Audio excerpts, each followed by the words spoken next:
వాస్తవంగా Kannapalli pump house నుండి నీటిని తరలింపచేసేటువంటి అవకాశం ఉన్నప్పటికీ కూడా ఇలా రేవంత్ రెడ్డి గారు ఏదైతుందో కేవలం భేషజాలతో వాళ్ళు ఏదైతుందో కన్నపల్లి పంప్ హౌస్ నుండి నీటిని తరలిస్తే ఇక్కడ కేసీఆర్ గారికి పేరు వస్తున్నటువంటి యొక్క భేషజాలు ద్వేషాలతో ఏదైతుందో నీటిని తరలించలేకపోయినప్పటికీ అంటే ఒక విధంగా రేవంత్ రెడ్డి తెలంగాణ రైతాంగం పట్ల దయ లేకున్నా కానీ ఇవాళ దేవుడు దయతలిచి ఇవాళ బంగాళాఖాతంలో అల్పపీడనం అనేది మనం ఊహించింది రాదు.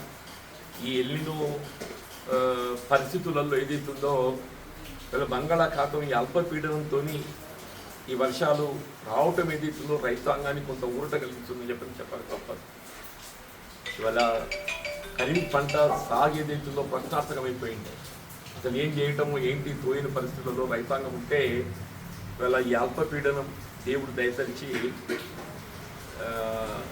ఇవాళ ఈ వర్షాలు రావటంతో ఏదైతుందో రైతాంగానికి కొంత ఊరట కలగటం. ఇవాళ నార్లన్నీ ఎదిగిపోయి సిద్ధంగా ఉన్నాయి. వాస్తవం ఎదిగిన నాటు వేయడానికి అవకాశం లేక రైతులు ఆందోళనతో ఉండేది. ఇవాళ ఏదైతుందో ఈ వర్షాలతో ఏదైతుందో మనకు ఎదిగిన నాటేసుకునేటటువంటి అవకాశం ఉన్నది.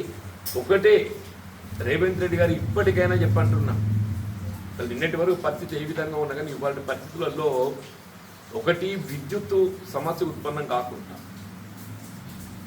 ఎందుకంటే ప్రాజెక్టు నీళ్ళు వస్తే కాలువ నీళ్ళు వస్తే మనకు విద్యుత్ అవసరం అంతగా ఏర్పడదు.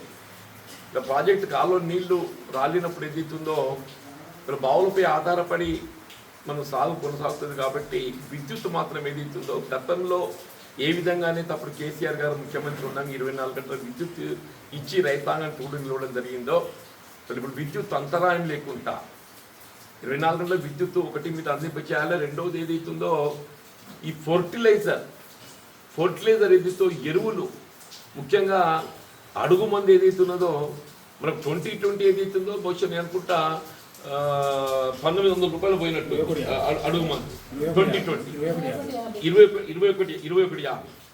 ఇవాళ డిఏపి ఏదైతుందో 1350 ఉండేది 1950 కాదు. ఇప్పుడు వరి నాట్లు వేసేటప్పుడు ఏదైతుందో ప్రధానంగా మన అడుగు మంది మీద ఆధారపడతాం.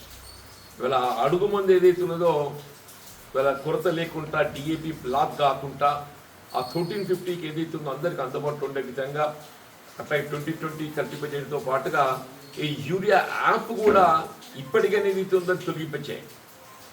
సో వ్యవసాయమే సగం అయ్యేటట్టు కనబడుతుంది. మరి ఈ సగం అన్న ఏదైతుందో రైతు ఒక కాన్ఫిడెంట్గా సాగు చేయడానికి ఏదైతుందో అటు విద్యుత్తు కానీ ఇటు ఎరువులు కానీ ఈ రెండు ఏదైతుందో సమస్య ఉత్పన్నం కాకుండా చూడవలసిన బాధ్యత రాష్ట్ర ప్రభుత్వం ఇవాళ రేవంత్ రెడ్డి గారిపై ఉన్నది. నిన్నటి దాకా ఏదైతుందో నువ్వు నిర్లక్ష్యంతో అసలు ఈ కాలం లేని పరిస్థితుల్లో కన్నపల్లికి వెళ్ళి ప్రాణహిత నీటి జలాలను అందింపజేసే అవకాశం ఉన్నా కానీ భేషజాలతో ఏదైతుందో ఇలా గాడుపు వదిలేసినవే నువ్వు గాడుపు వదిలేసినా కానీ ఏదైతుందో ఇలా దేవుడు దయతలిచి వీళ్ళ బంగాళాఖాతంలో అల్పపీడనం ఏర్పడడం దాని పర్యవసానం ఏదైతుందో ఈ వర్షాలతోని రైతాంగానికి వాళ్ళ ఆశలు మళ్ళీ రేకెత్తించినాయి.